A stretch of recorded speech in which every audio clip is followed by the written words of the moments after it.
Hi everyone, कैसे हो आप सब। तो फ्रेंड्स, आज का वीडियो स्टार्ट करने से पहले ना मैं बस आपको बताना चाह रही हूँ कि मेरा तबीयत ना थोड़ा ख़राब है। ठीक है, इसे ठीक होने में मे बी 2 या 3 दिन लगेंगे। तो आगे की वीडियो में अगर आपको मेरी वॉइस थोड़ी सी चेंज लगे ना तो प्लीज़ उसे इग्नोर करिएगा। तो चलिए इसी के साथ हम लोग कंटिन्यू करते हैं अपनी आज के एक्सप्लेनेशन एपिसोड नंबर 12 के साथ।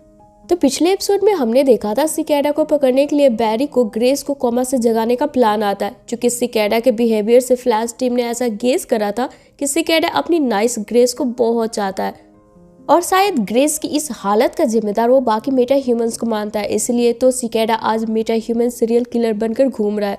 तो चलिए फ्रेंड्स, इसी के साथ स्टार्ट करते हैं अपनी आज के एक्सप्लेनेशन एपिसोड नंबर 12 के साथ, जिसकी शुरुआत पूरी फ्लैश टीम से होती है, जहां ये आज वीकेंड पर स्केटिंग करने आए हुए थे। तभी शेरलॉक को इसके फोन पर मैसेज आता है कि आपका पार्सल डिलीवर हो चुका है, जिसे देख शेरलॉक खुशी से झूम उठता है। तब बाकी टीम के पूछने पर आखिर बात क्या है, शेरलॉक सभी को बताता है कि चूंकि कल बैरी ने ग्रेस को कोमा से उठाने की बात करी थी, इसने अर्थ 221 से एक खास मेमोरी मशीन मंगवाई है, जिससे कि ये लोग ग्रेस की मेमोरी में जाकर उसे कोमा से जगा सकते हैं। इस मशीन की खास बात यह है कि इसके जरिए आप किसी के भी मेमोरी में जाकर उससे बातें कर सकते हो और तो और उसके सीक्रेट्स भी जान सकते हो। अब ये लास्ट वाला लाइन बोल शेरलॉक नोरा को देखने लगता है, तो नोरा भी अचानक से किसी सोच में पड़ जाती है। अब आगे शेरलॉक बताता है कि इस डिवाइस का एक साइड इफेक्ट भी है। किसी के मेमोरी में जाने के लिए ना अकेले के बजाय 2 लोगों का जाना ज़्यादा बेहतर होगा, क्योंकि किसके मेमोरी में कौन फंस जाए कुछ कहा नहीं जा सकता है। इसलिए ग्रेस की मेमोरी में 2 लोगों को ही जाना सही होगा। अब यहाँ से इतना बोल शेरलॉक सीधे ग्रेस के हॉस्पिटल पहुंचता है, इस डिवाइस की कनेक्शन सबसे छिपकर ग्रेस से अटैच करने के लिए। तो इधर हम नोरा को देखते हैं, जो कि मेमोरी मशीन के पास किसी को ना देख चुपके से गिडियन को लेकर इसके पास आती है और गिडियन से इस मेमोरी मशीन को हैक करने बोलती है, ताकि गलती से कोई भी नोरा की मेमोरी में जाकर ये ना पता कर ले कि फ्यूचर में नोरा एबोथ थॉर्न से मिली हुई है। अब चूंकि नोरा इस बात के लिए तो कंफर्म ही थी कि जब भी ग्रेस की मेमोरी में जाना होगा इसे और इसके डैड को ही जाना पड़ेगा, इसलिए नोरा इस मशीन को हैक कर अपने मेमोरी से एबोथ थॉर्न की मेमोरी मिटाने लगती है। अब इसी बीच उधर हॉस्पिटल से शेरलॉक ग्रेस की माइंड से कनेक्ट कर इस डिवाइस को ऑन कर देता है। तब नोरा यहाँ गलती से अकेले ही ग्रेस की मेमोरी में फंस जाती है, जहाँ इस वक्त नोरा ग्रेस की मेमोरी में उस वक्त में पहुंचती है जब ग्रेस के पेरेंट्स की एक्सीडेंट में मौत हुई थी और ये एक्सीडेंट किसी मेटा ह्यूमन के कारण ही हुई थी। और ग्रेस वही सीसीपीटी में साइड की एक चेयर पर बैठे ऑफिसर्स की ये सारी बातें सुन रही होती है। तभी नोरा की नजर ग्रेस पर पड़ती है, जिसे देख नोरा ग्रेस के नजदीक आकर इसे यहाँ से अपने साथ चलने बोलती है, जिस पर ग्रेस भी तैयार हो जाती है। अब यहाँ पर जैसे नोरा ग्रेस को साथ लिए पोर्टल की तरफ बढ़ती है, यहाँ पोर्टल बंद हो जाती है, यानी कि अब नोरा ग्रेस की मेमोरी में कैद हो चुकी थी। जिसके बाद अब यहाँ से वापस बाहर निकलने के लिए नोरा ग्रेस को अपनी कोई और दूसरी याद में चलने बोलती है। वहीं अब आगे शेरलॉक बैरी और आइरिस को फौरन ही स्टार लैब कॉल कर बुलाता है, जहां आने पर अब सभी को ये पता चल जाता है कि नोरा ग्रेस की मेमोरी में फंस चुकी है, जिसे देख यहाँ बैरी शेरलॉक पर गुस्सा करने लगता है। जवाब में शेरलॉक बोलता है, मैंने तो पहले ही बोला था पेयर में जाना होगा। अब ये नोरा बिना बताए किसी को अकेले ही चली गई, तो इसमें मेरी क्या गलती है। वहीं अब आगे बैरी और आइरिस भी नोरा को ग्रेस की मेमोरी से निकालने के लिए इस मेमोरी डिवाइस के जरिए ग्रेस की मेमोरी में जाते हैं। अब यहाँ चूंकि ग्रेस की मेमोरी से जुड़ने से पहले गिडियन नोरा की मेमोरी इरेज कर रही थी, अब बैरी और आइरिस गलती से ग्रेस की जगह नोरा की मेमोरी में पहुंच जाते हैं, जहां ये लोग फ्लैश म्यूजियम में पहुंचते हैं नोरा की उस याद में, जो कि नोरा के दिमाग में पूरी तरीके से बसी हुई थी। नोरा जब 10 साल की थी, फ्लैश म्यूजियम में लगी स्क्रीन पर नोरा ने देखा था सिकेडा को कोई हरा नहीं पाया है, वो बहुत ही खतरनाक है। अब ये सारी चीजें छिपकर बैरी और आइरिस देख ही रहे होते हैं कि तभी इस म्यूजियम में लगे रिवर्स फ्लैश का सूट इन दोनों के पीछे पड़ जाता है। तब इस वक्त तो बैरी और आइरिस ये समझ ही नहीं पाते कि आखिर इतने सारे विलन सूट में से ये एबोथ थॉर्न यानी कि रिवर्स फ्लैश वाला सूट ही इनके पीछे क्यों पड़ गया है। ये लोग बस नोरा की मेमोरी से निकलकर ग्रेस की मेमोरी में जाने वाला पोर्टल ढूंढने में लगे होते हैं।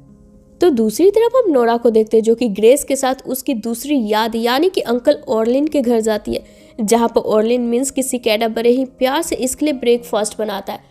अब ये सब देख नोरा समझ नहीं पाती कि आखिर ये सब चल क्या रहा है, पर इन सब में नोरा एक चीज नोटिस करती है कि जब ऑर्लिन सिकेडा नहीं होता है, वो एक साधारण और बहुत ही केयरिंग सा इंसान होता है, जो कि अपनी नाइस से बेहद प्यार करता है।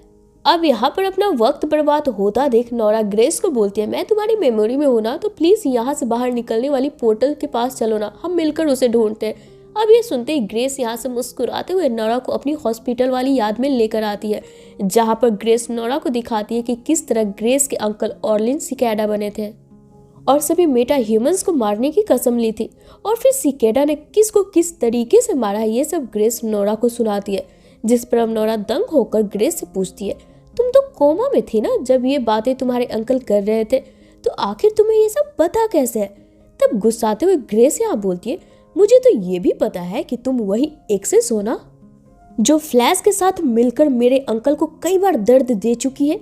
मुझे सब पता है, अंकल ऑर्लिन सही कहते हैं, किसी भी मेटा ह्यूमंस को जिंदा रहने का कोई हक नहीं है, तुम्हें भी नहीं। और इसी के साथ यहाँ ग्रेस की मेमोरी में जन्मी एक फीमेल सिकेडा नोरा की जान के पीछे पड़ जाती है, जिससे कि अब नोरा भागते हुए एक हॉल में जाकर छिप जाती है। तभी यहाँ टेबल पर रखा एक फोन बजने लगता है और सेम यही चीजें बैरी और आइरिस की तरफ भी होती है। जब ये लोग फोन उठाते हैं तो सामने फोन पर कैथलीन और शेरलॉक होता है, जहाँ पर कैथलीन स्टार लैब से MAD 2.0 डिवाइस है, जिससे कि वो अपने अंदर से किलर फ्रोस्ट से बात किया करती थी, उसी से इन तीनों को कांटेक्ट करती है और फिर इन्हें बताती है कि मेमोरी की दुनिया में कुछ भी रियल नहीं होती है, उसके अंदर दिख रही चीजें न ज्यादातर होस्ट के द्वारा बनाई गई कहानी है। इसलिए वहां पर जो कुछ भी हो रहा है तुम लोग के साथ, फौरन उन चीजों पर फोकस करने के बजाय जल्दी से वहां से बाहर निकलने वाली पोर्टल को ढूंढो और यहाँ पे फौरन ही लौट आओ, इससे पहले कि तुम सब हमेशा के लिए वहीं पर फंस जाओ। अब यहाँ पर कैथलीन और कुछ बता ही पाती कि तभी MAD 2.0 डिवाइस ओवरलोड के कारण यहाँ जल जाती है और इसका कनेक्शन ऑफ हो जाता है, जिसके बाद हम नोरा को देखते हैं जो कि हिम्मत करके वापस से ग्रेस के पास जाती है और उसे अपने साथ पोर्टल के जरिए चलने बोलती है, ताकि ग्रेस कोमा से बाहर आ जाए और सिकेडा का गुस्सा शांत हो पाए।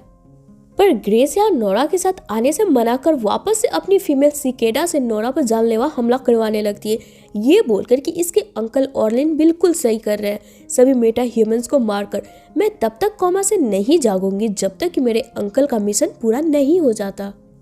तो इधर हम आइरिस और बैरी को देखते हैं जो कि रिवर्स फ्लैश को चकमा देते हुए यहाँ से निकलकर अब सीधे नोरा के पास पहुंच जाते हैं और फिर फीमेल सिकेडा को बैरी धक्का मारते हुए फौरन नोरा को पकड़कर पोर्टल के जरिए अब तीनों ही वापस से अपनी रियल दुनिया में वापस लौट आते हैं, जहां पर ग्रेस की माइंड की एक्टिविटी को देख कैथलीन अपने टीम को बताती है इनलाइटमेंट वाली रात डिस्ट्रॉय हुए डिवाइस का कुछ पार्टिकल ग्रेस के दिमाग के भीतर भी है।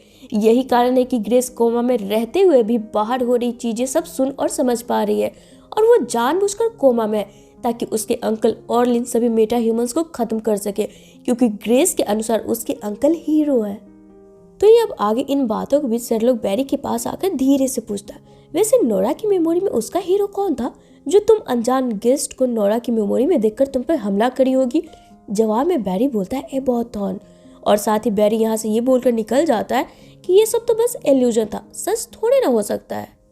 जिसे सुनकर शेरलॉक कुछ सोचने लगता है, जैसे मानो इसने अपनी कोई कठिन सवाल का जवाब ढूंढ लिया हो। तो वहीं अब अगली सुबह हम आइरिस को देखते जो कि काफी दिनों बाद वापस से अपने जर्नलिज्म करियर को आगे बढ़ाने के लिए सेंट्रल सिटी सिटीजन न्यूज़पेपर को ज्वाइन करती है एज अ हेड जर्नल, जिसे और भी खास बनाने के लिए बैरी और नोरा भी आइरिस के फर्स्ट डे उसके साथ उसके ऑफिस आते हैं, जहां नोरा बताती है कि नोरा के टाइमलाइन के अनुसार आइरिस ने इस ऑफिस को ईयर 2021 में ज्वाइन किया था, पर अभी तो ईयर 2019 ही चल रही है। इसका मतलब ये है कि अभी भी फ्यूचर बदल सकती है, ये लोग फ्लैश को फ्यूचर में गायब होने से बचा सकते हैं। तो ही अब एपिसोड के आखिर में हमें ग्रेस को उसके मेमोरी में दिखाया जाता है, जहां ग्रेस बोल रही होती है सबको मरना पड़ेगा जो भी मेरे अंकल को हर्ट करेगा, और तब बाहर हम ग्रेस को देखते हैं उसके सिर पर डार्क मैटर चमक रही होती है। और इसी के साथ ये एपिसोड यहीं पे खत्म हो जाती है। तो फ्रेंड्स, ये थी मेरी आज की वीडियो। अगर आपको पसंद आई हो ना तो वीडियो को लाइक और शेयर करना बिल्कुल न भूलें। साथ ही आप हमारे चैनल देसी बुक को ऑल बेल नोटिफिकेशन के साथ सब्सक्राइब कर लें, ताकि मैं जब भी नेक्स्ट वीडियो डालूँ ना आपको उसका नोटिफिकेशन मिल जाए और मुझे आपका सपोर्ट। तो चलिए फिर मिलते हैं अपने नेक्स्ट वीडियो में। Till then take care and bye bye.